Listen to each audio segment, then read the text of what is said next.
All right. Hello. Hello there. We are back. Yes, this is the Fill in the Blank podcast. Life after film school. Episode number 26. Is that what number we're on? And we're on 26. Oh. And my name's Greg. And I'm Austin. And, but you knew that already. You already knew that because nobody new listens to the show. It's okay. Yeah. But nobody old listens to the show either. That is true. So, right. So pretty much, hi Mike and hi Melody. Yeah. Oh. It's sad. I hope somebody's offended because they listened to the show and we didn't just mention them. Yeah, then you know what they should do? They should go on Facebook and be like, hey, I listened to this. Correct. Because then we would know. Right. Or next time we have a contest, maybe enter it. Yeah, that's true too. That's a good thing to do. Yeah. Our topic today is a genre. Yeah, we're gonna do one of our other state of the genre is kind of that's kind of weird with that. We did it with westerns. We did it with horror and horror. Yeah, this is gonna be sci-fi. So yeah, probably some similar things that we talked about before. But maybe, but we're gonna try to keep it new. And we deliberately held off doing sci-fi for a little while, just so it wasn't like, oh god, again with them talking about space movies, Star Wars again. Yep, but. Yes, but now, yes. But now, yes. And quite frankly, with what I want to talk about, I'm going to try to keep Star Wars to a minimum. Yeah. I'm not. And that's I figured that was the case. Either way, after we discuss that, we're gonna jam pack the end of this show. Yeah, with reviews. Full of film reviews. Yeah, we're a little behind here. We've got a couple weeks worth of movie reviews. Right, and you need to know what to see if you haven't already seen it. Yeah. Yeah, if you're a little behind. Which a lot of people are. Right. So. Go see these movies. Not a problem. So, yeah, that's going to be... Or don't, depending on our review. Well, right. Yeah, you might not want to. Yeah. All right, so what's been going on? All kinds of stuff. Yeah? Yeah. Okay, I'm going to tell a story right now. Okay. That I would like to preface with this thought. All right. I love my wife. And for the most part, she's a very caring and sensitive. For the most part, caring and sensitive woman. Oh man! But I say that because this story is going to be about a time when I got angry about it, and I just want to run it past you, see if you feel like my frustration was either founded or unfounded. Okay. Okay. So we had a baby shower. My brother-in-law just recently had a baby. So. That's cool. You know, shout out to new baby Nico. New baby. For future listener of this podcast, I guarantee it.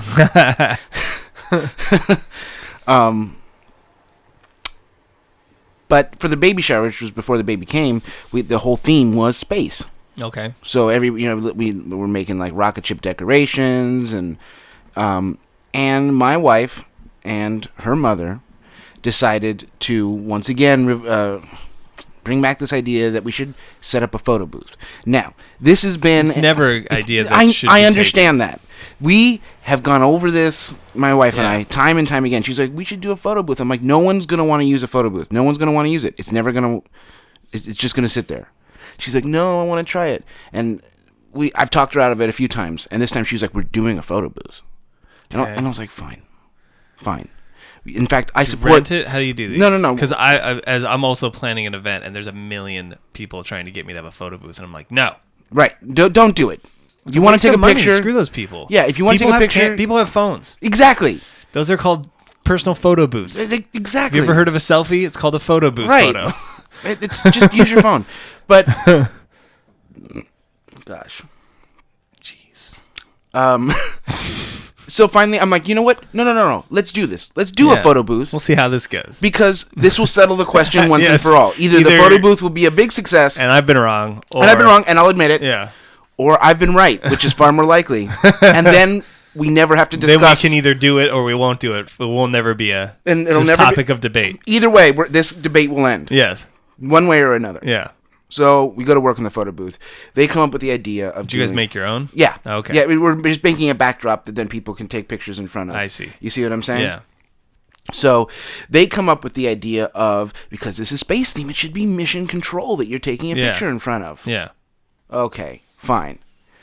They start talking about it, and within moments... Just like pictures with like Ed Harris in the background. and Well, Matt Howard hanging out back there. See, there you go. That's already a good idea. Within moments of them starting this conversation, I can tell they're going to do this wrong. Okay? Now, I've committed to the idea of doing this photo booth because we're going to settle this debate. So I go, stop it. Just stop it. I will make the mission control backdrop because you guys don't know what you're doing. Yeah. With all due respect, you have no idea what you're doing. Okay? So sound like there was any due respect. There wasn't. And then so we get we're doing kind of like a diorama, like not a diorama, like one of those old science folding, like you do for your 6th grade project. Correct. And I make this mission control big screen and all the computers, and then I also go to a further level of like on the little monitors over here. There's the sonogram picture of the baby. So it's a mission control for a baby. Yeah. Right? All the little dials and switches are labeled like what, mom's excitement, dad's excitement, like all sorts of stuff like that. Yeah. It's cute, all right? Yeah. I made it cute. Okay. It was really cute. Okay? So, I stay up till maybe 4 a.m. working on this. Okay, the night before, because I hadn't had a chance to work on it before. Yeah. So I stay up late. I'm working on it. I pour my heart into it, man. Okay, it was fucking cute. Mm-hmm. So day comes, we get there, we have all the food, we set everything up. I'm like, where do you want me to put this? So I can put it over there for right now, and we'll get it all set up, and people can do the photo booth. And I'm like, excellent, let's do that. And the party's going on, and slowly but surely I begin to realize this is just going to get left in the corner. It's just been sitting in the corner the whole time. And so I go up to Carol. This is hours into the shower now. How'd that photo booth go? And I go up to Carol. I'm like, when are you gonna set up the photo booth that I worked so hard on? And she's like, oh, we decided not to do the photo booth. So I'm pissed. Okay, I'm pissed because by now I've gone all in on this photo booth. I really like what I've done. Yeah. All right. And I'm like, I worked so hard on that. Yeah. Why couldn't you decide this before last night? Right. So when I stayed up till 4 a.m. doing this for you and the baby. And she's like, well, just if you want people to see it, just put it up. Ouch. So now I'm really pissed. I'm the kind of pissed where you're just quiet with your arms folded for the rest of the day. Yeah. If someone's like, hey, do you want some? I don't care. I don't care about anything. I'm one insult short of, you know what, this baby. I don't know, okay. So I'm all upset. But I still try to be personable. Finally, Carol's mom goes, hey, what happened to your photo booth thing? I'm like, we're not doing it apparently. And she's like, oh. Now Carol's mom goes, well, hold on a second. And she takes the board, and she goes around to everybody and shows it to them. Yeah. Like, hey, look at this. And everyone's like, that's great, whatever. Yeah. Okay? Because they're not really reading it to see all the little jokes that I put in there. Right. Which is part of it, you know what I'm saying? And then, but at least she tried, okay? Yeah. She tried. She was going around, trying to generate a little interest in it, And they were putting cake in their mouth. They didn't care. Yeah. And that's fine. That's fine. But the point is she tried. Yeah. We're driving home. At the end of the night, by the way, Mike and Laura took the thing home with them. They read it. They sent me a text later on saying that it was very funny and they liked it a lot. Okay. So in that way, I felt like, okay, at least the people who it was for enjoyed it. Yes. Driving home, I'm just like, I'm not even talking to you. I'm upset. Your mom at least tried. And so I'm like, She's like, are you okay? I'm like, yeah, I'm fine. I'm pulling that one. The passive aggressive. No, everything's fine. It's fine. It's fine. No, it's fine. Not that you care, even if it wasn't fun. That's the implication. I know where you stand. Yeah. But no, eventually we discuss it, and I'm just like, I can't believe you just canceled the photo booth after all that. And she was just like, well, I just don't understand. If you wanted people to see it, why didn't you put it out? I'm like, that's not the point. I'm not going to be like, look at all the great work that I did. Yeah. That's not my job. Yeah. You wanted the photo booth. I did that work so that you could have it as part of your thing. And if anybody's going to go around and show it can't be me, because then it just looks like, oh, look at, praise me. Which is what I want, okay? Yeah, that's what you wanted. That's what I wanted, but you can't do it. I can't be the one to do it. Right. And I would figure that the first person in line to do that after me Yes. would be my wife. She did not understand why I was upset about this at all. Yeah. And I was like, at least your mom tried. But beyond the work you put into it, the whole photo booth, that's where it ended up. But at least that's been put to rest. And if that's where it ended up. I was just like, and now I'm really against photo booths in the future because now I bought into your photo booth thing. I tried to help you. I got burned. Uh-huh. And I told you this wasn't going to work. I told you no one would care. I told you no one would care. I was right. And you tricked me into caring. And then you pulled the rug out from under That's you. correct. So like I said, I love my wife very much, and she's a very, very sweet woman. This is one example of the time. And what galled me the most is that she really had no idea why I would be so upset about this. You don't even know me. I was like, right, that's do you even love me? Like, do you care about me at all? Do you care about me at all? Uh-huh. But no, of course she does. But I was all pissed off. Yeah. Tell you what I was pissed off about. What were you pissed off about? Have you ever done this move where you are like, oh, let's go like do a special, like I was having like special dinner. Okay. Not that special, but like let's make an event. Right, you're trying a date night situation, sure, right? Sure, of course. So we drive all the way to El Segundo, which is about 45 minutes from here. Sure. And because there's a brewery there we wanted to go to, and there's, whatever. And then so we go to a restaurant. Okay. Go to the brewery. Sounds nice. They have a nice little downtown, even though it's like sandwiched between Raytheon and the Chevron oil refinery. Okay. So we go there. We have a good time. Come home. Next day, go to work. It's lunchtime. I'm like, I'm going to get something to eat. Where's my ATM card? Uh-oh. And then I'm just like, I know where it is. It's still at the party in El Segundo. It's still in El Segundo. And it's the worst when you don't even like, when you just like, it's not even like, oh God, panic, I've lost my card, I need to call and cancel. No, I know exactly. It wasn't that. It was like, I know exactly where it is, and it's in the worst place it could possibly be. Like if it was at home, fine. If it was at a local place, fine. No, it's an hour away, and it's like 1:00. Oh, I'm like, either I go right now, or I'm not getting this until like the weekend. Right. Because I'm not going to drive. I'm not going to sit in traffic. rush hour, right. Yeah, so I drive up there. It's fine, there's no traffic. Did you call ahead at least? Yeah, I called ahead, and they were like, oh yeah, we have that. And I'm like, okay. Damn it. That's what I thought. So then, but it's the worst thing ever when you forget something like that at a place, because you have to get it. Yeah. Oh yeah. You can't not get it. But you literally, I drove for an hour, got out of my car, walked inside, said, hey, here's my ID. Can I have my card? He was like, yes. Got back in my car. Like I was out of the car. I was out of the car for less than 3 minutes. I spent 50 minutes on the road, 3 minutes out of the car, and then another 50 minutes on the road. Just to get back to where you were. You should have at least stayed and had a beer or something. I know. It was the middle of the day. It was like, okay, I've spent more money in gas now. Right. Just trying to get my credit card back. Oh, that's a bummer. It's just not good. That's a bummer. I mean, if you just leave it at like the local Taco Bell or something, whatever. You just call them and go, but an hour away. Yeah, that's the problem. You're like, well, now we're never doing date nights again. Yeah, that's not happening. I mean, and it's right in there too, because if I had left it in like Bakersfield, I'd be like, I'll just cancel it. Like, right. You would, right? You'd be like, I'm not going back there. Right. All right. Yeah. Hey, I lost my card. El Segundo is right at the border. Like an hour to an hour and a half is right where you're like, am I going to go do this? Right. I think I have to. Yeah. But like, if it had been any farther, if it had been, like, you're right. If it had been like in the valley, I would have been like, just cancel. I'll get a new one. I lost my card. Can you guys send me a new one and cancel that one? Yeah. Like that's. It was right on the frontier. It was right there. It was right on. I guess I got to go get it. It was right in there. Oh, killer. Yeah, that's the worst. Oh my goodness. Okay, one more thing that just upsets me. Have you ever, and this is a question for you, have you ever been to Disneyland where you didn't smell someone's farts? In line? No. Yeah. No, that happens. Right. Now my question is this. Is the next question, have you ever been to Disneyland when you didn't smell your own? I have, actually. If you get farted on, if you get crop dusted at Disneyland, is this potentially an international incident? It could be.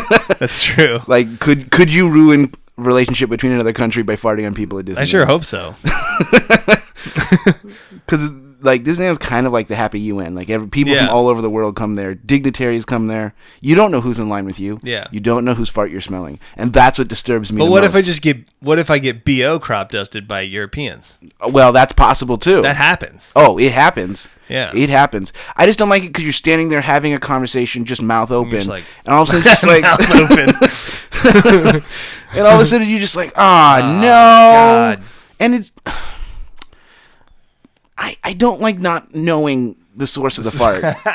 And nobody owns up to it at Disneyland. It's not like you're staying in line. All of a sudden, No. like 20 people ahead of you, someone just goes, "Watch out, everybody! I farted." Like that never No, happens. That doesn't typically happen in general. No, but I think it should. That way we can size you up and know if we need to move away. So with this, Size you up. like some people, I mean, I'm not saying that there's some farts you want to smell, but let's be honest here. Some people, you'd look at them and be like, "Oh God, I'm smelling your fart. This is terrible." I always try and determine the source though on my own. Oh, I have my own little I'd make judgments, investigation, but I'm I like, feel like that's an erroneous way because you always don't choose a think person so. you don't like. You're like looking. No, at I think I'm right all the time. you think you're right all the Yeah. time. I think I know. Are they looking shifty or something? Uh-huh. They're looking around like, who's noticing? Yeah. Sometimes you catch them like doing that. Well, I'll be honest with you. If you're ever there and you smell a fart and you look ahead of you in line and my brother's laughing, Yeah. it was him. Yeah. Because he I know that cannot about not him. he That's cannot not laugh. He cannot not fart. That's true too. And he does not care that other people are upset about it. In fact, the more upset other people are, The more he the enjoys funnier it gets to him. It's true. He feels that it's your responsibility to stay out of his farts, not his responsibility to not fart in people's No, vicinities. I think I can identify though. Really? Who it is? Yeah, and I think it's women more often than not. Really? Yeah. Oh, okay. I do. Just letting them eke out. Mm-hmm. Yeah. Because you look at them and you have to also judge like, by the smell it's- of the fart. I would say most of the time it's little kids. Most of the time I'm like, it's that kid right there. Oh no. Kids between the ages of 8 and 15.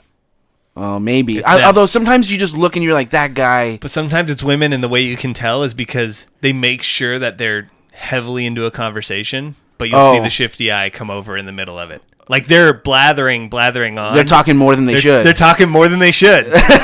And then you Like, see nobody who's every talking now this and much then could have farted. You see Nobody- the quick glance, which you could just shrug off as like, oh, they're just looking around. Nope, but you're nope. like, They're taking sides of the crowd to see how it's affecting people. Yeah, but they're making sure they don't look suspicious by just talking. Right, because nobody's talking this much could possibly have farted. That's right. You can't fart and talk at the same time. Everybody knows this. Yes. Yeah. Although I'm pretty sure one time that the dad from the TV show Clarissa Explains It All. I don't know anything about that show or that dad. It was a dad. It was a show on Nickelodeon. I'm sure there's people okay. out there who know what I'm talking about. I'm pretty sure he farted in line once. Yeah, probably was. And one time, I will say, one guy owned up to it because like my wife and I were. This was actually before we were married. Yeah. We were just like, oh God, we're like making the stinky face, like, no, what is this? Yeah. And I make eye contact with the guy, and he just nods at me. He's just like, yeah. Yeah. I'm sorry. Yeah.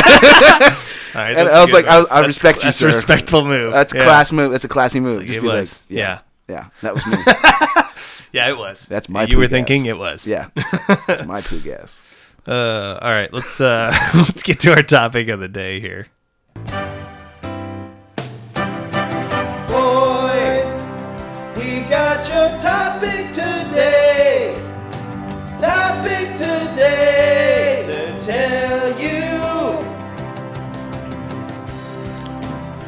Okay. Oh yeah, Genre. Jean. Okay. State of science fiction. Science fiction. What it's good for. What is it good for? What it isn't. Mm-hmm. Which is pretty much nothing. Science fiction. It's good for everything. Good for everything. Which, It's good for what ails you. It really is.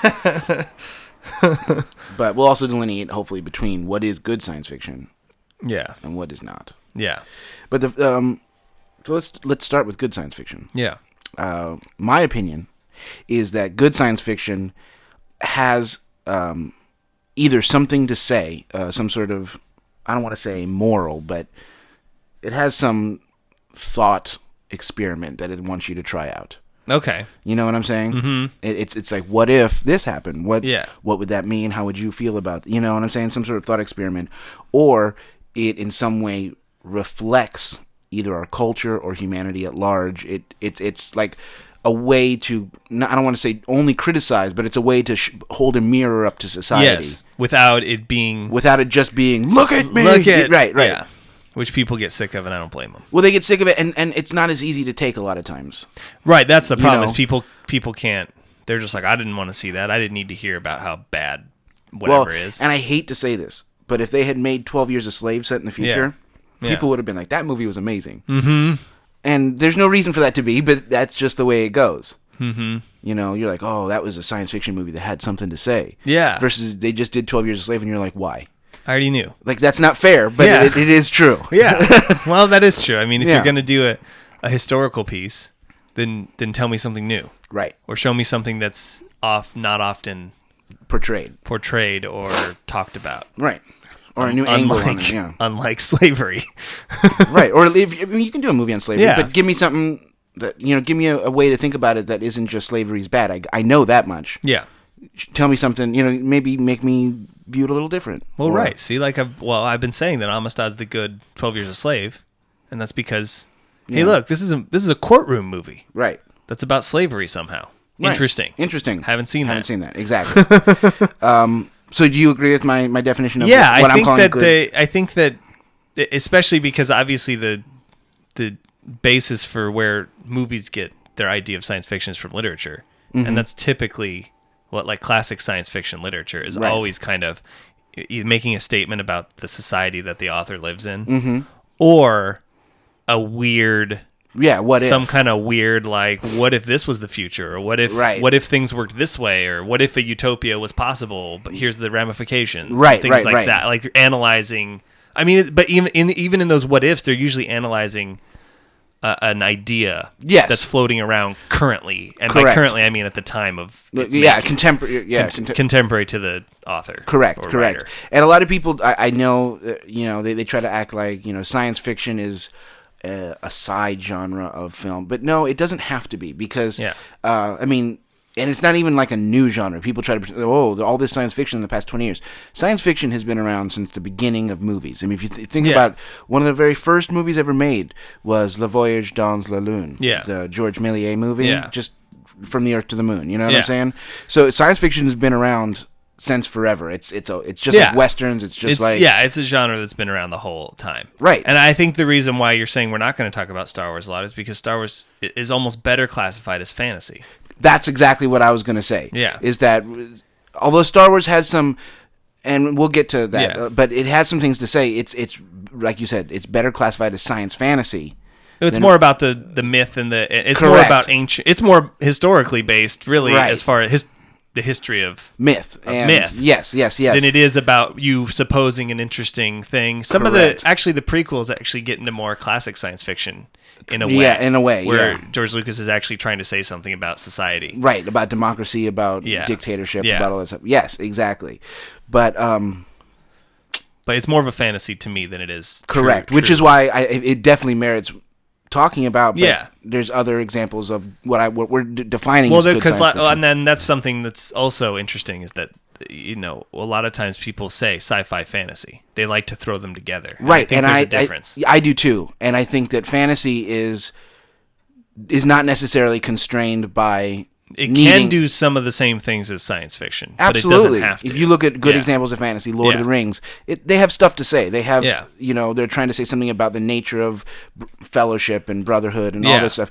But that's I don't feel like when it comes to fantasy, that's the primary reason for it. Yeah. Versus real science fiction, I think it really has. It's about what if. Yeah. And it's based in... ideally something that could potentially really happen. Yeah, what if I take, what's going on?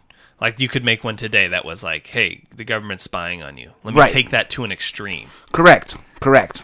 And it'll say something about, actually, Captain America, which I'll review, it's kind of like that? It's trying to do that. Excellent.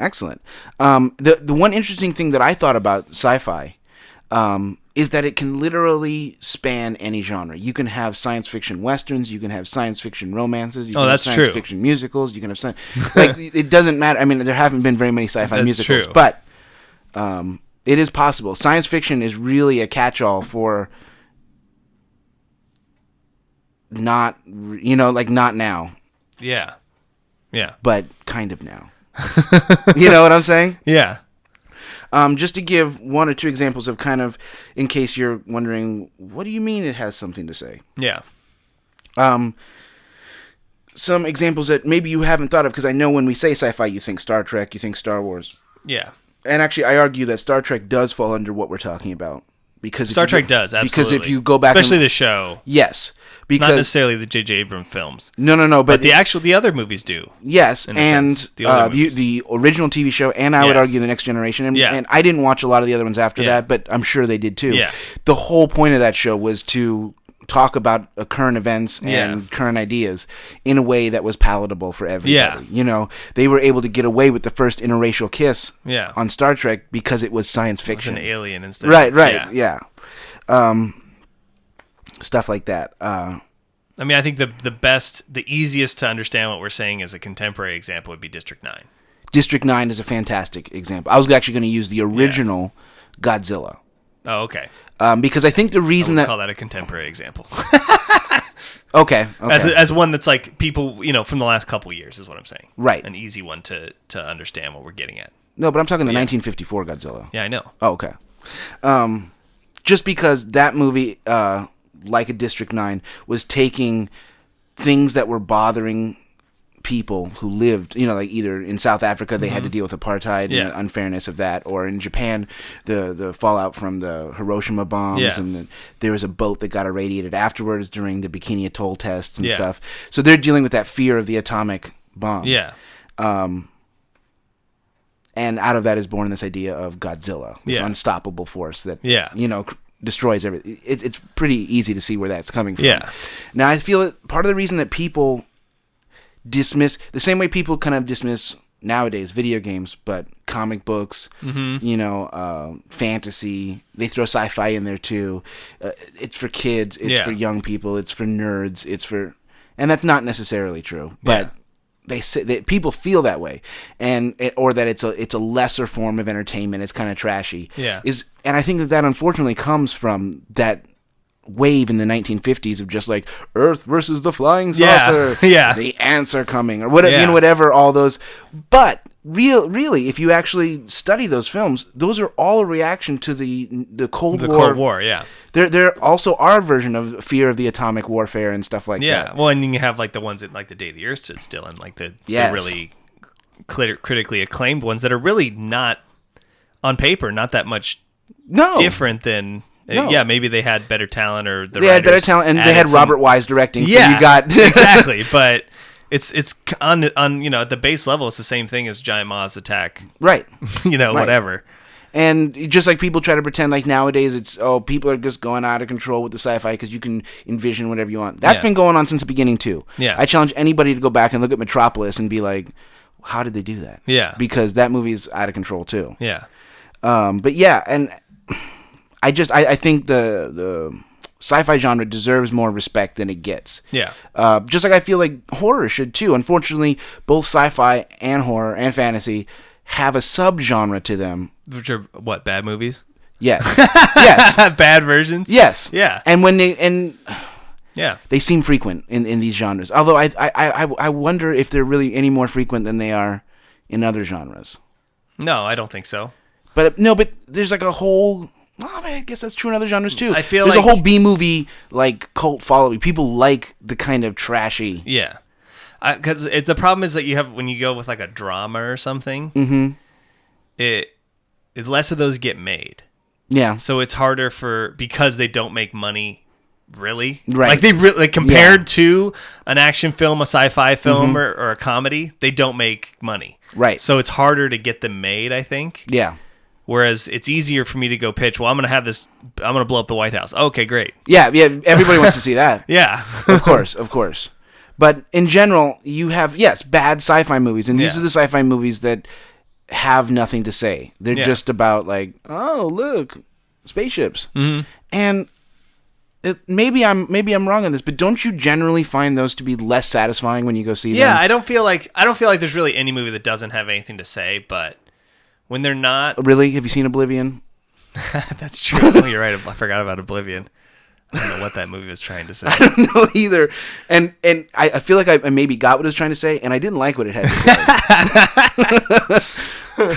say. No, I think that I don't know. I feel I mean, but it had something to say. Whether or not it got it across well or did it, I don't know. It's interesting because kind of, I guess. I can't really think of a sci-fi movie that doesn't have anything to say, but I can think of lots of bad sci-fi movies because they're just bad movies. It's not to me. It's not necessarily that you've done sci-fi poorly. That I don't even know if that's a real classification. It's that you made a bad movie. Yes, but I think that part of the reason that they turn out bad is because they've taken their conceit, their message, what they're trying to say, and they buried it in a bunch of they make it second-class citizen to how awesome and monsters and right. People I mean, with guns I enjoy these movies, That's but true. I would say the Transformer That's movies are a horrific offender of what I just said. Yeah, they're fun movies, but they're not good science fiction, which is what they are. Right, then they're totally science. And if you ask someone who was writing, they'd be like, "Oh, it's totally about like." The national security and blah, and you'd be like, yeah, but you didn't really make it about that. And I feel like you could ask Michael Bay and he'd be like, it's not about that. Yeah, he'd be like, no, it's about cool cars and blowing up robots. And you'd be like, fair enough. Yeah, but it's not good sci-fi. No, or really good movie. Correct. I find them entertaining though. Oh, I do too. Yeah, I enjoy them, but the first one has a little bit more than the rest of them do. Yes, I would agree with that. Michael Bay just was like, all right, have I done enough trying to tell you a story? Can I just show you stuff blowing up now? Yeah. That's really all I want to do. But yeah, that's one thing I feel that I appreciate about the sci-fi genre more than any other is the ability to say tough truths. Yeah. But also the fact that, I don't know, I grew up in the era of Spielberg. Yeah. And people like that, Lucas. So my conception of sci-fi, and the reason I love sci-fi, and the reason I don't understand why sometimes people are like, no, sci-fi, like, that's for children. Mm-hmm. It's because it, like, really? Yeah. When sci-fi can literally be anything. Yeah. You're going to tell me Close Encounters of the Third Kind is a movie for children. Yeah. I mean, okay, E.T., children like it. Yeah. But that's for everybody. Yeah. And both of those are sci-fi.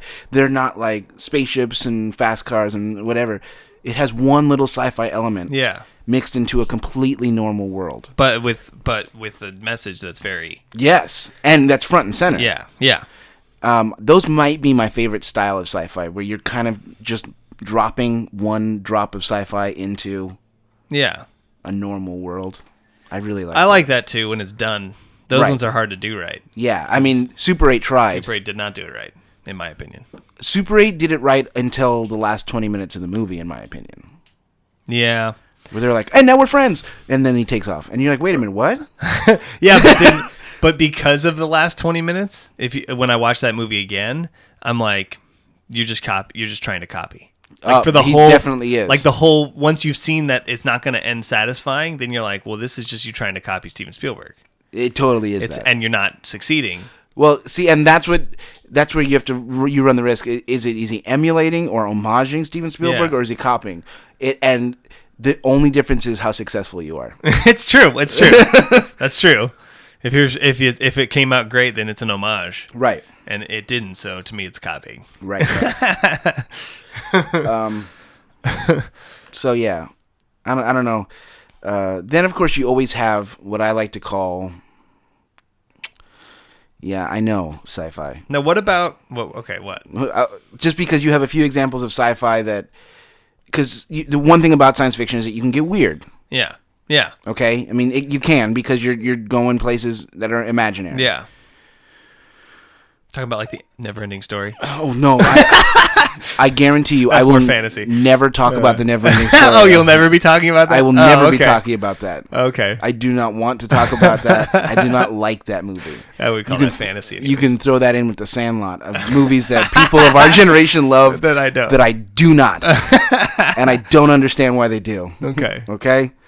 Oh God, the Never-Ending Story. One sentence. I just can't wait now to. At some point, you're gonna say something and be like, "You're killing me, Smalls," just to see the reaction that you have. Okay, let me do a one sentence review on the Never-Ending Story real quick. Never in the history of cinema has a title served such a dire warning. Never have I been so confused about whether a movie was in sync or not. That's what that one does for me. The whole time I'm like, this looks out of sync. Wait, it's back in sync. Right, what- Wait, are they really speaking? I don't Is understand. this whole movie ADR? What's going on here? That's what that one is to me. Yeah, for sure, for sure. Either way, the I'm not sure what you're talking about. Science fiction movies, which Like 2001: A Space Odyssey. correct. Well, in fairness, Oblivion, then I guess. Yeah, okay. Which is funny because then you've got one that's great. I would consider 2001 a great movie, but I would still too. don't know what he's talking about. Yeah, no idea. I do for the first part. I do for the first part, and I get I his get jump an cut and all idea, that. like- That's cool, but But once again, we're talking Kubrick, so you just have to make up what it means to you. I know. Kubrick. Well, I like the I love that movie, and I'm not the jump cut at the beginning and all that is great. great, fantastic. And that's cool, and I But get it. But then it's like you go on the there's whole a drug space trip at baby. the end. Yeah, space baby drug trip, and you're like, I don't know what I was supposed to. I don't know. Right, I have to make something up now Yeah. because you're an artist. He's doing air quotes, everyone. Yeah, I'm pulling out the flesh bunnies. Another one that I would actually put in this category, Yeah. just because I think these movies went over a lot of people's heads, honestly. Uh-huh. And I may get in trouble for saying this. Okay. The Matrix trilogy. Yeah. I Well, as it went on. As it went the on, first one was over the too fir- many people's No, the first one, but the first one set an expectation that the Wachowski brothers had no intention of coming through on. That's true. They were like, that's not what we're trying to do at Yeah. all. That is true. Where that one ends, you're like, okay. Yeah. And then they're like, the other two movies are about a completely different story. Yeah, yeah, Sorry. like- were you wanting that? Because we're doing a Christ We story. never were going to give you that. Right. And the level of thought, really, because I like Yeah. those movies, and I've watched them a number of times, and I do feel like it's kind of a Kubrickian, like, you read into it, you see things, Yeah. and I do I think there's that, a lot of thought been put into that, and I think a lot of Tons. it goes over your head if you're not looking right, for it. and the main thing is that people want a straight up black and white, here's the good guys, here's the bad Yeah. guys, which is what the first movie gave you. Yeah. The next two movies proceed to tell you that the bad guys are not the Not bad guys. necessarily the bad guys. That there is no bad guy. Yeah. That we're all, like, and people were not ready for that. They Yeah. just wanted you to, like, they wanted Transformers. Yeah. Okay. They wanted him to kill the Agent Smith by Right. the third movie. Right. And that was going to win the war. Right. Yeah. That there's a clear winner of the war and everybody's free, and Yeah. that's not what they were trying not to say. what they were That was doing. not even close to what they were trying to say. So I will admit that I do think that the best movies don't require you.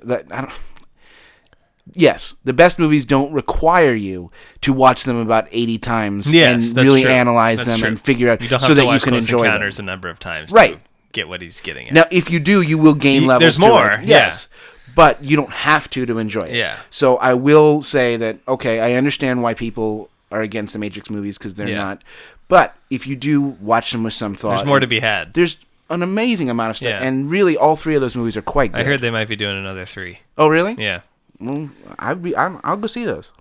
What about this? The weird example of not necessarily a good movie, but really interesting message. Like, I would argue that Starship Troopers falls into that category.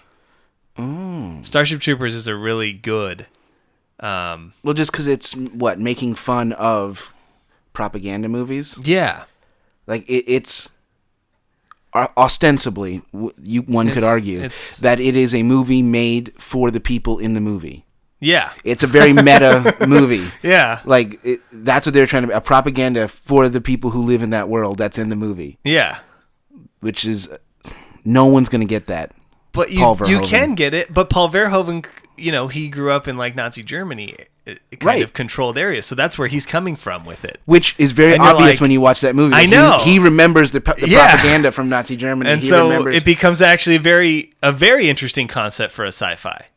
Mm-hmm. Now you can argue that every line of dialogue and all the acting is horrific. but Paul Verhoeven would argue with you that Yeah, he's like, that he's doing that because It's supposed to be completely ridiculous and over the top, which is how a classic. right. Which now we're walking. Then all of the a sudden line- you're like, wait, maybe it's a good movie.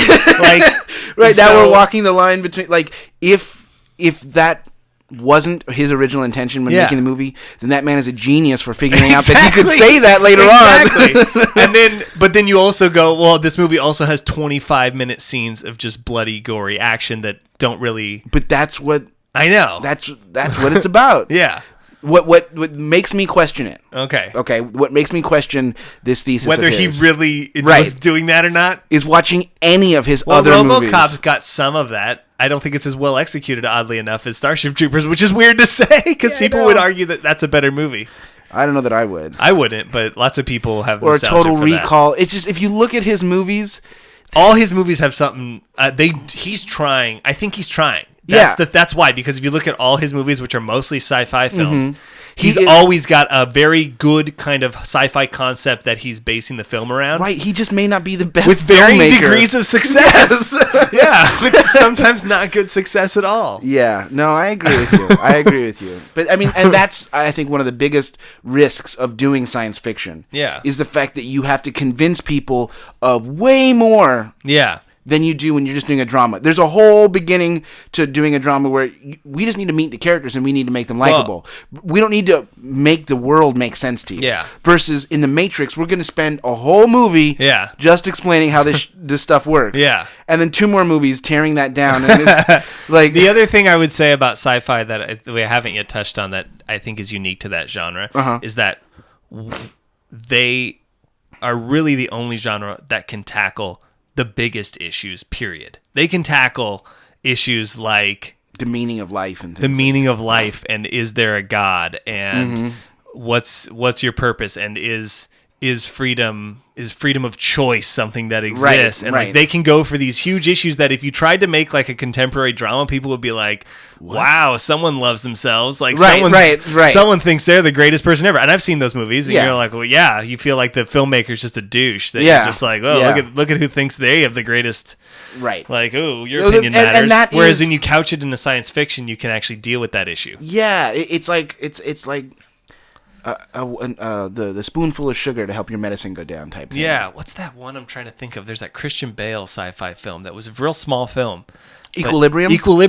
Loved it. Huge issue that thing's dealing with. That he's dealing with like some very large That's George Orwell kind of issues. Yeah. And see, George Orwell is a great example of what you're talking about. How you can literally tackle society as a whole. Yeah, exactly. You can't really do that in any other genre. You can't. And it's really, really tough. And you're going to upset somebody. And the reason you can do it is because you go, this isn't where you live. Oh, yeah. This is a made-up world. This is a different made-up place that's exactly like where you live in lots of ways. Right. But look at the issues they're having. And you're like, yeah, we should be mad about that. Yeah. They should be mad about that. And then you leave the movie and you're like, wait, maybe I should be mad about that. Well, it allows you to... It's a nice way to walk you down the path to... And then... Well, that's kind of happening here, make too. You think that... And also then it became your idea. Right. It eases you into, well, I thought about this. Right. And so this is my opinion on it now. That movie had nothing to do with it. And you're like, well, maybe it did. I mean, I'm not saying that they put ideas in your head. Right. But so basically, if you want to understand... It did make you think. If you want to understand the sci-fi genre, there's only one movie you need to watch. Okay.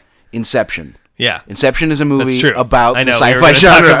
I was going to get to Inception, yeah. I know. Because that's definitely a science fiction movie. Yeah. Yeah. And one of my favorite kind of meta movies that I've ever seen, because it's a movie about making movies, kind of. Mm-hmm. But it's not. But yeah. I mean, and ideally, that's the power of any good cinema, is that it can walk you down that path. Make you think. Yeah, they're all trying to make you think, but I think it's in different ways about different things. And like, I think the most important thing, like you said, was that sci-fi can tackle really difficult issues that you don't want to talk about on it at a time when you can't show, a black person and a white person fighting. Yeah. You can show someone who's half black and half white fighting with someone who's opposite-sided, half black and half white, and show how ridiculous the fact that these two people hate each other. Yeah. Which is clearly now about the racial issue. You know what I'm saying? It allows you to do that when and the TV people go, oh, yeah, you can put that on. Yeah. Versus if you just did black and white, they'd be like, oh, we don't want to lose sponsors, so you can't talk about that. Mm-hmm. That, I think, is why the sci-fi genre is one of the more important genres of film. Mm-hmm. Because of the leeway and the allowances you have doing it. Yeah. Its ability to and I think my final point might be that I think that some films that I would not classify as science fiction are thrown into science fiction because they deal with space and things like that. Okay, you have an example? My example would actually be a movie that you and I have talked about and love but no one else likes, which is Armageddon. That's not a science fiction film. It kind of is. It's not what that movie's about at the core. It's not. It's an action drama. Yeah, I guess you're right. That's what that movie is. It happens to be portions of it that take place in space. Yes, but at the same time, I would argue that Gravity is science fiction. Gravity is. That's different, though, because the issues it's dealing with. See, okay. The themes of the film matter. Okay. And I think just as my final thought, Yeah. That a lot of people would agree with you. Yeah. That Armageddon is not science fiction, for the simple reason that there's no science in that movie. Yeah, but then you can't say Star Wars is either. Right. Or Star Trek, actually. There's lots of science in Star Trek and lots of breaking of the rules of science. There sure is. But I will also say that... Oh, and this... I can't believe we didn't even talk about this. Yeah. Real quick. Science fiction also allows you to come up with ideas that you didn't have before and actualize them. Right now, every one of us walks around with a Star Trek communicator. Yeah, that's true. And the people who created like iPhones and cell phones in general will say, I wanted to do this because I saw communicators in Star Trek. Oh, that's why. And you have like, if you go back to like Jules Verne with submarines and stuff like Absolutely. that. And those are things that maybe, he wrote a book about it, so he gets the credit. But people were talking about what if you could do this and what if you could do that. Right. And then they show it to you, and then definitely I it think inspires the young people that to it go. inspires the look. If you think an iPad doesn't look like the data pads that they have in Star Trek, correct. then you can go jump in a lake. Right, because they're made to. That's why, like, for a certain degree, a tablet, the idea of having a tablet with a touchscreen comes from science fiction. Yes, and that's another thing that Yeah. we probably should have touched on more, but we didn't, Yeah. is the fact that science fiction can also become science fact. Yes. You know, it makes people want to see get to that. Correct. Yeah. And so, think about that. Obviously, sci-fi is a huge topic. We can't even really. Yeah. We have to move on, but I could go on and on. There's more Exactly. things that I've got floating around. So maybe we'll come back and discuss this more in later. later in 10 or so episodes or something. Come back and pick up where we left off here and try Sure. and not rehash the same territory. But But just trying to get you thinking about it. yeah. But now it's time for some movie reviews. It's time for some movie reviews, but first let's just have a state of the podcast update. Where are we at here? What do we need to do? Melody will be receiving her prize, her Fandango card, at the moment this recording is over. Mm-hmm. So she should have that before this goes to air. Yep. And the rest of you have nothing. The rest of And you that's get nothing. Because the rest of you are nothing. oh God. Oh, I didn't mean that. Is my mic still on? No, I just want, obviously we could do a better job with our social media skills. Sure. But you can also help us out just by telling someone. Correct. That's all it takes. It's like That's all we're we've asking. been on a 26 episode membership drive. Yes. Okay. It's true. And the way to get us to stop is to become a member.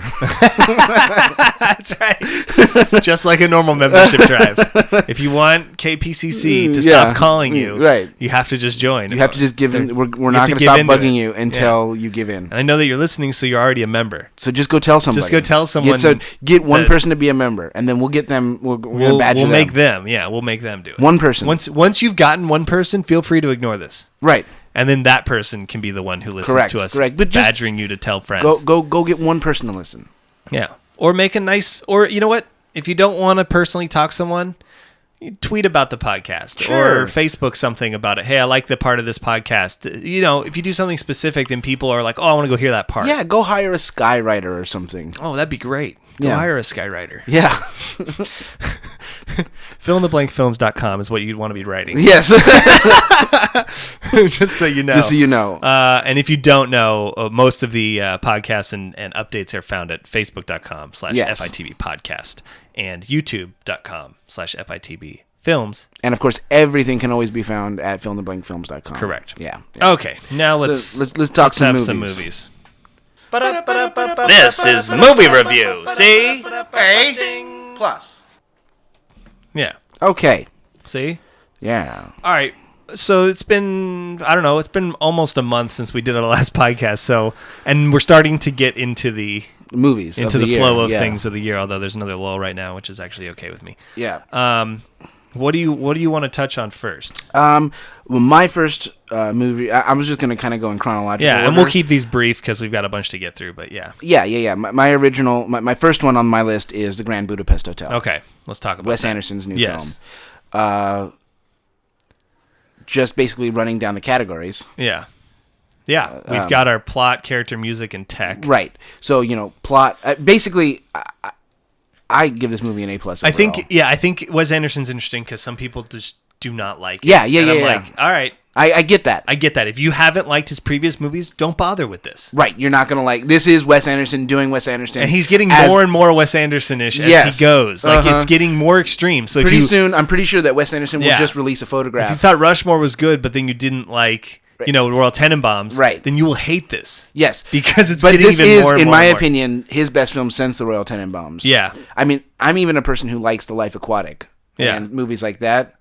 One thing I do have to say about Wes Anderson films is that everybody seems to have a different favorite. Mm-hmm. And I think true. It has to do with the character, because his characters are not very emotionally available. No, they're not. So, quite honestly, I've loved all of his movies. Yeah. But never personally identified with any of his protagonists. Yeah. Until the Grand Budapest Hotel. Yeah. Ray Fiennes' character in the Grand Budapest is the first character that I personally identify with. Yeah. I feel like I understand his mix of trying to be classy in one moment and cursing a blue streak the next. Yeah. You know, he's both vulgar and classy at the same time. And it's the first character I've seen. You know, a lot of people maybe relate to Moonrise Kingdom's protagonist the most, or, you know, your Margot Tannenbaum. Up till now, I've never identified with one. Yeah. Until and that's why, to me, this is your favorite. This is my favorite. This is the best. A side note: there's a great. You can probably just Google this. There's a great video that somebody made about how his movies are completely symmetrical. Oh, I've seen that. And yes. It draws like little dotted lines down like a million different Wes Anderson shots, and you're like, and then when you watch the movies, you're like, yep. No, like, yeah. He does not follow he follows only half of the rule of thirds. Correct. He puts their eyes in the right place, but then he puts it dead center.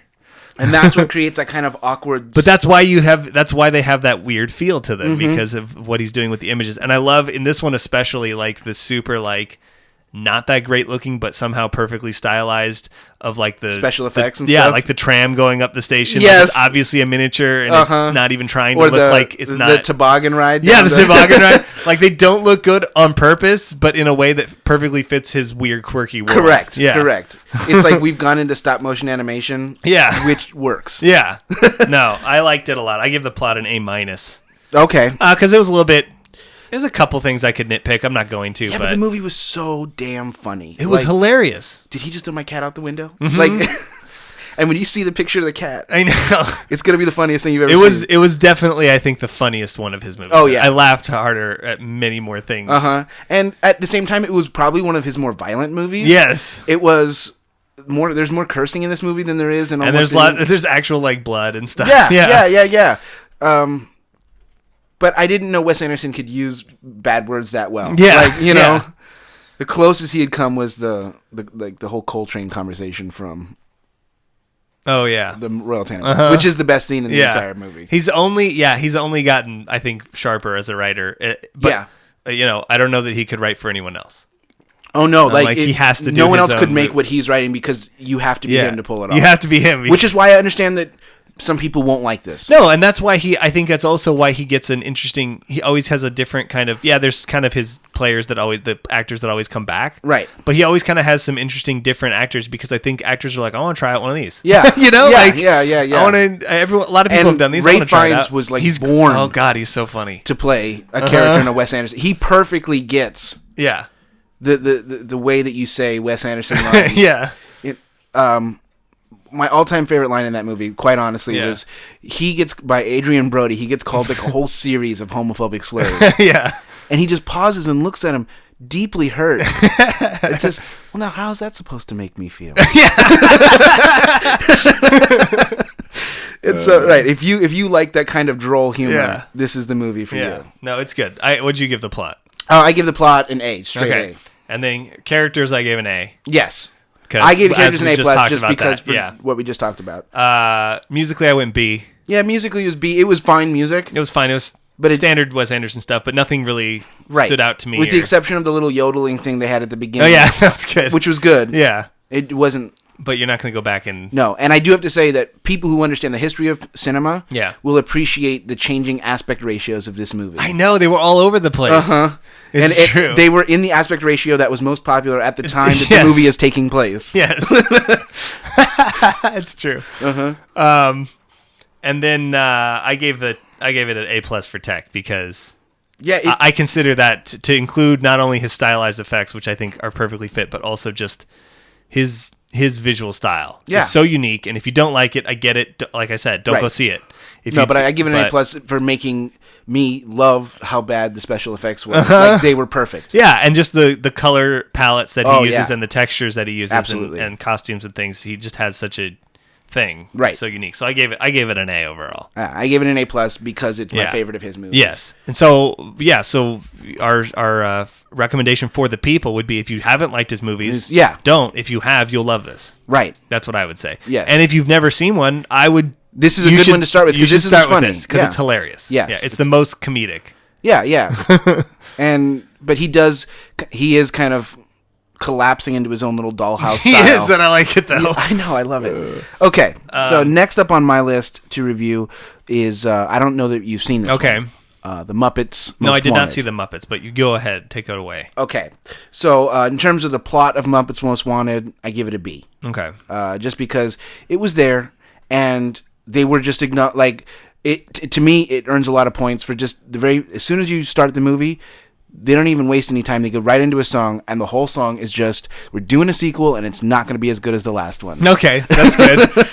Like, there's no way. Right? Yeah. Okay, good. They are, but it's a good movie. Yeah. It's very, very funny. In terms of characters, people like Ty Burrell from Modern Family his part in the trailer was cracking me up.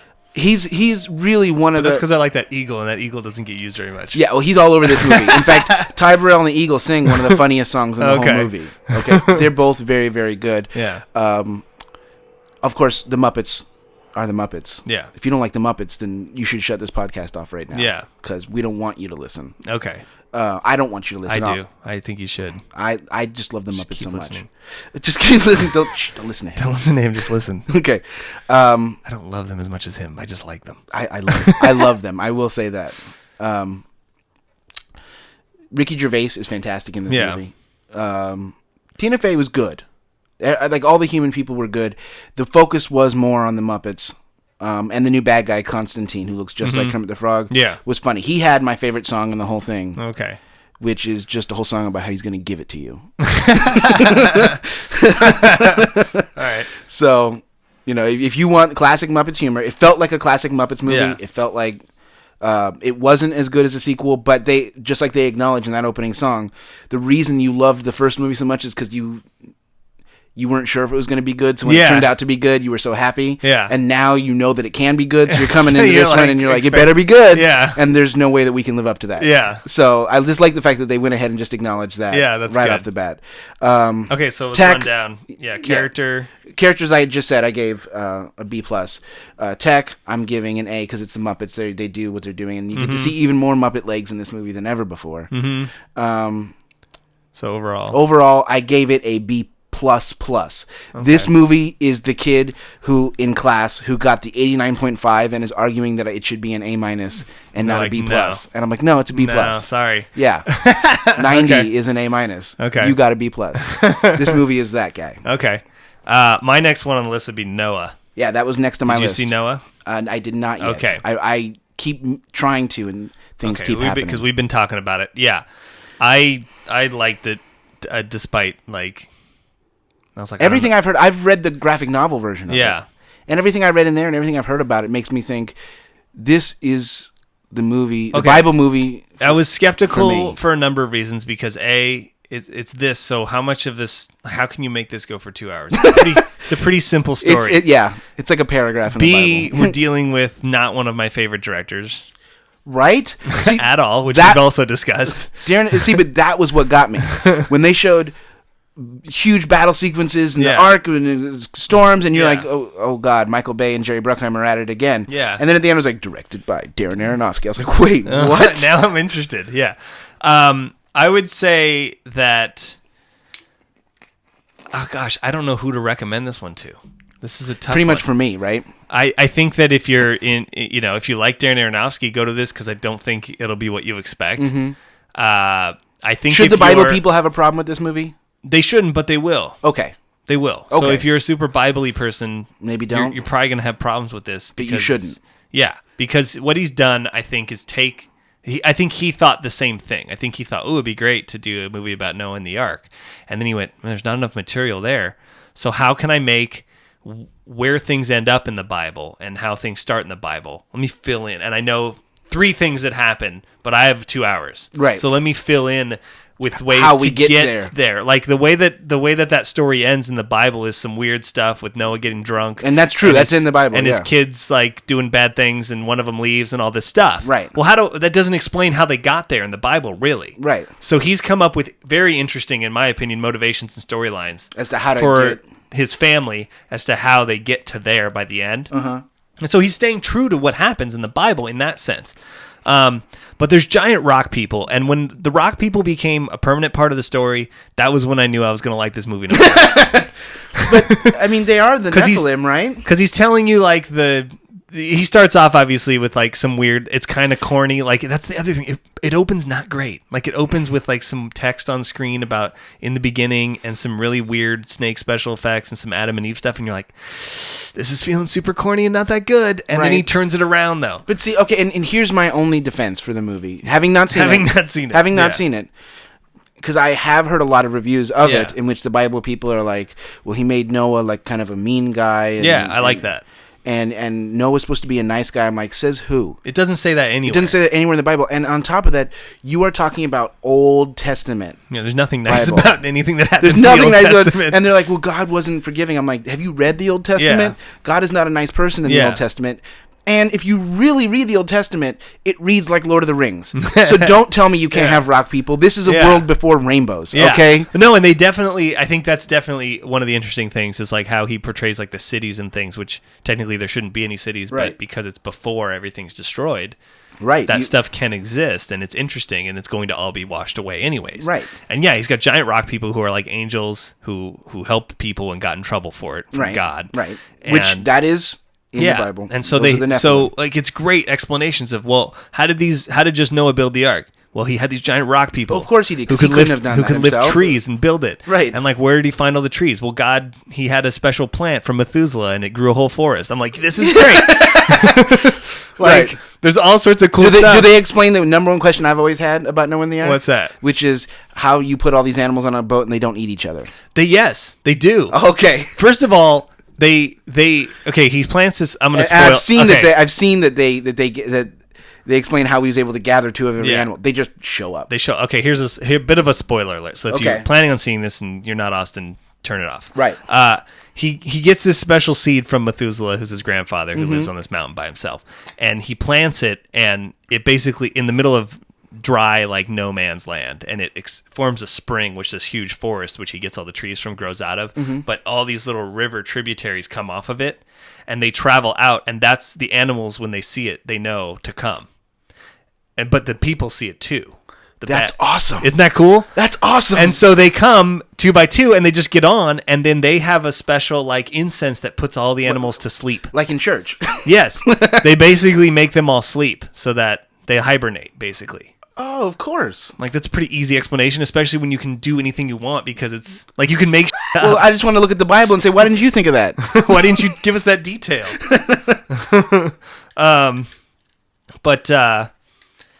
I liked it. There was lots of interesting things, and I'm not a huge, hugely fan, right?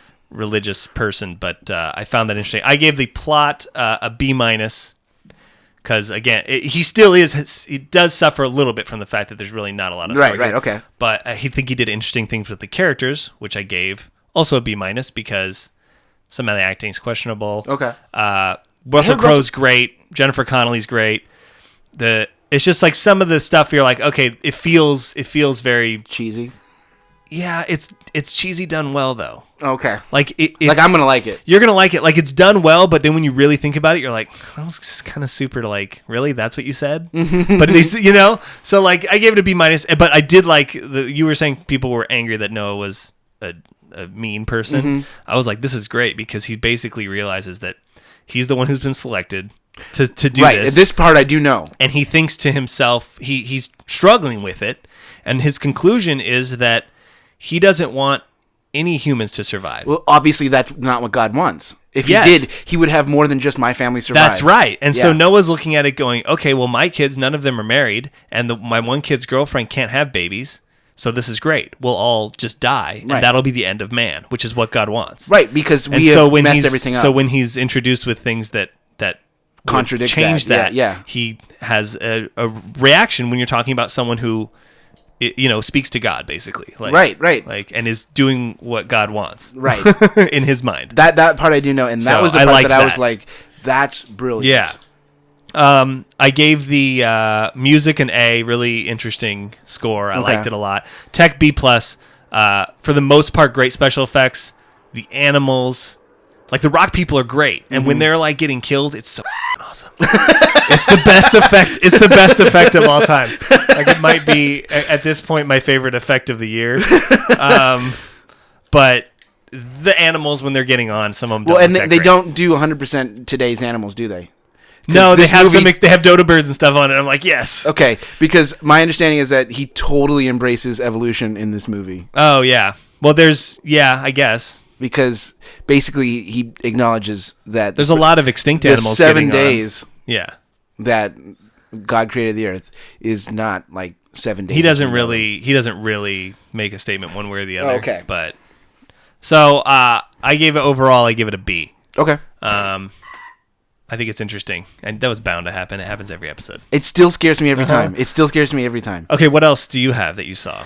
No, we're at the end of my You're list. at the end of yours. Okay, I got. Because I'm Okay. going to go see Noah. I still need to see Noah. Okay, I have and- 1.5 more. I'm gonna quickly review Captain Oh, America. I'm sorry. I do have one more, but Okay. it's for the very end. Okay. Captain America was the last thing I wanted to hear about on my Okay, list. Captain America: The Winter Soldier. Lots of people giving it great reviews. Yeah, I've saying heard it's it's like the good. best Marvel movie of all time. I really liked the original Captain Yeah, America. me too. And I know you were a Thor person, I liked Cap too, but Captain America was probably my favorite of that whole, Yeah. Phase 1 yes. Marvel. I think Thor was your favorite. I think Thor was my favorite, not because I think it's a better movie than Cap. I think I just was like, this is great. I just enjoyed that ride more. Yeah. Okay.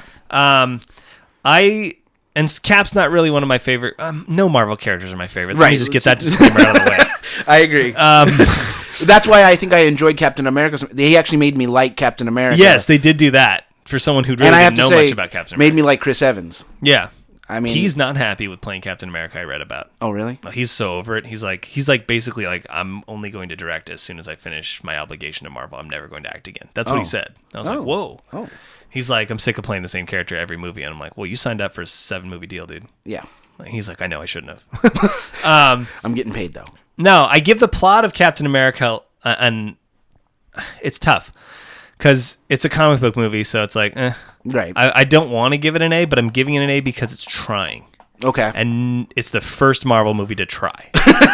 So that's why I'm giving it an A. Right. Characters, I'm going to give an A- because they really like them, but it's the same old What do you want me people. to do? It's Samuel L. Jackson doing Samuel L. Jackson. Right. I liked Robert Redford quite a bit, but I always like Robert Redford. Sure. Scarlett Johansson has an expanded role. She's Okay. very good, and I hear people saying she should get her a movie, and I'm like, I wouldn't be opposed to that. I like the character that they've really built her character in the Captain America and Avenger movies. So Right. Nobody knew Black Widow would be this popular. No, but she's got some substantial backstory and some interesting things now. Okay. Music, I gave an A-. It's the same stuff. Yeah. See, I like the theme, but I liked it Whatever. too when it was originally called Medal of Honor. well, But yeah, I know. Okay. And then tech, I gave a B because it's Marvel, so the special effects never really quite are up to snuff. I'm sorry, they never are. They never are. Okay. No, that's fair. I'm not disagreeing. I with gave it you. overall a B, but I want to touch on, since we were talking about sci-fi, this is the first Marvel movie that I think is trying to have a message. I think that success you can debate, but it's trying to say something about government surveillance and government telling you that they have to protect you and they're the only way you can stay safe, which is something that is going on in this country today. And have whatever opinion you want about it. This movie has something that it's trying to show you a extreme side of that and what could happen if you let it get out of control. Sure. And it's like, hey, thanks for actually Trying. just doing more than just basically Bad masturbating your own Marvel universe. Correct. Yeah. You actually are going to use it for what it's meant for. Right. All right. Well, good. So for them. I Good think on it's them. I think the amount of success it has at that can be debated, but it's definitely there. It's clear that that's what they're doing, and a certain amount of that message does get across. So I appreciate it for that reason. And Captain America is interesting because he doesn't really have. He's just super strong, and Right. so he doesn't have any cool. And the Winter Soldier, I didn't know anything Well, the about, one but thing I like him too. Yeah. See, And they're saving one- that. That's a plot line that can continue now. that's cool. The one thing I do like about Captain America is, and I hope that they address this in this movie, tell me if they do, is the idea of him being a man out of time. He's not... Yeah. You know what I'm saying? He comes... Yes. And even in his own time, he was even more gung-ho than a lot of his contemporaries about, truth and, and he's still for that. And that's what's interesting because when you're faced with, a very secretive agency like S.H.I.E.L.D. that he works for. Right. It's not, that doesn't jive. And that comes to, that is the central theme in this movie. So that comes right out as the main thing of him being like, no, I'm not doing that. Right. But that ends up being why he's the only one you can But trust. that's one thing I think that, as a final note, that they really capitalize on in these, at least in the first Captain America, they talked about, seemed like they were touching on in Avengers, and I was hoping they were really going to bring it up front in this one, is the idea that Captain America literally is the ideal American from a time that is no longer I think with you'll us. be pleased. I don't think that they're outright stating that, but I think that is... It's there. I think the writers understand that. Okay. Okay, I have one more thing to review, but it's not a movie. What were you going to do? I just have a movie that's on DVD out there. Oh, okay, that do that everybody first. should go Do see. that first. Go buy it. It's cheap. It's a documentary. It's called Room 237. I've heard of that movie. Yes, it is a documentary about The Shining. Oh, oh man. No, I know. I know. This is weird coming from me, right? Yeah. You know how I feel about Kubrick. You know how I feel about The Shining. Mm-hmm. This movie it's not a documentary about like the making of The Shining or anything like that. What it's about is the various conspiracy theories that have popped up about what The Shining is really about. The movie? Yes. Okay. About what the movie, Stanley Kubrick's The Shining. No, there were these. Oh my goodness. There are a lot of them. He interviews, I think it's like 8 or 9 people. Yeah. Now, you never see their faces. You only see footage from either The Shining or other Stanley Kubrick movies, and in a few other cases from like Schindler's List or other movies. But all you're seeing is clips from movies. Yeah. And they only introduce each person once at the beginning of the movie, and then they intercut all their theories throughout the entire thing. So you get you get to see all their evidence for why they believe why one guy believes that The Shining is Stanley Kubrick's apology movie for faking the moon landing, helping the government fake the moon landing. Why this movie is really about the slaughter of the Native Americans in the colonization of America. Okay. Why the person who made this was just like, I found these crazy people. Yes. This is awesome. Yes. And or why the movie is really all about the Holocaust. Okay. These people who believe all of these really bizarre, outlandish things about them, they then go on to try to prove them by showing you clips and stuff like that. It's interesting because there's a lot of movies that is also the case. Right. And that's why I really love this Yeah. movie, because the filmmakers in this movie, their point was not to make you think maybe these are real conspiracy theories. No, the whole point is to show this exists. This exists, and because especially with one of those conspiracy theories, you start out going, "Oh no, these people are crazy." But one of them, by the end, you're kind of like, I can see why you got that. Yeah. I can see why you got that. And that's what I guess that's been my point about Stanley Kubrick the whole time. Yeah. Is that this is what you've done, Stanley Kubrick. Oh, You've made an incomprehensible movie Yeah. that now people can read whatever they want. And he would say that's a triumph. Yes, of course. And I think that's what some this people- movie yeah. that's what this movie I think is really about. Is that a triumph or not? Correct. It just shows you that you can look at movies. Anybody can interpret it any way they Yes, want, and some of that may be what the director intended, why and it's some of it considered art.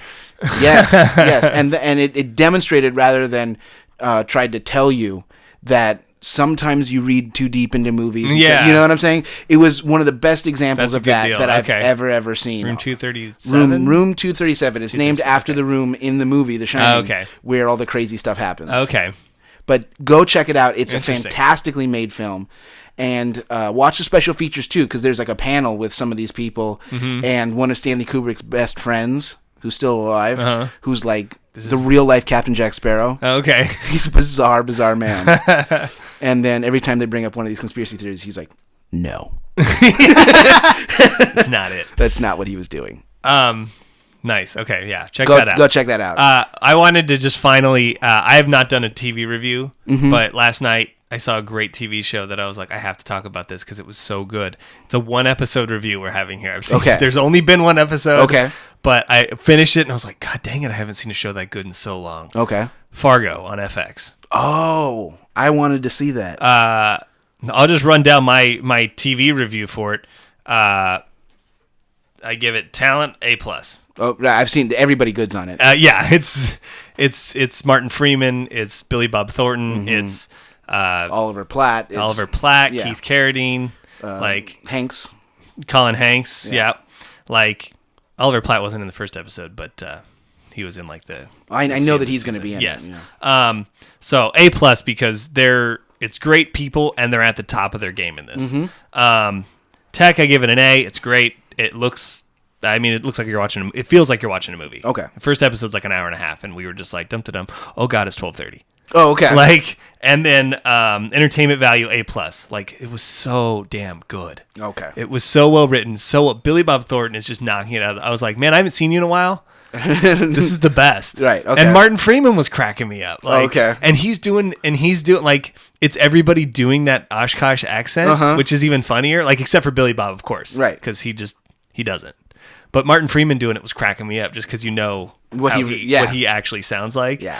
And just all like the weird like mundaneness and the people talking about what they're talking about, and you're like, right. Why? But then like the weird horrible stuff happening. Oh, right. See, I really want to see that because I have family that lives in North Dakota. Now this is interesting because it takes place in Minnesota. So yeah, but they keep and calling the beginning Fargo. is like it's based on actual events that happened in Minnesota at this time. We've changed the names, blah blah blah blah. But then why do they call it Fargo? Fargo's not in Minnesota. I think it's kind of it's almost like a thematic name in that like these are weird stuff that happens way up north in Wisconsin, Minnesota, North Dakota, like in the rural areas in the snow, basically. Right. Weird stuff has happened, and we're gonna talk about it. Do these different stories from there because this is a show that if it gets picked up again, will be a entirely different cast, entirely different story. Sure. So you won't. This is it. They have their however many episodes. I think it's 8 or 10 episodes, and that's it. These guys aren't signed. If they do it again, it'll be like American Horror Story, where it's like it's Fargo. Different cast, different characters, different storyline, whole new thing. Right. Okay. But yeah, this first episode, just some laugh out loud moments. Just Billy Bob Thornton just looking at people, and you just laughing because like he's just looking at people in weird ways, and you're like, this is the best thing ever. No, I can't recommend it enough. I haven't seen a show this good in a really long time on TV.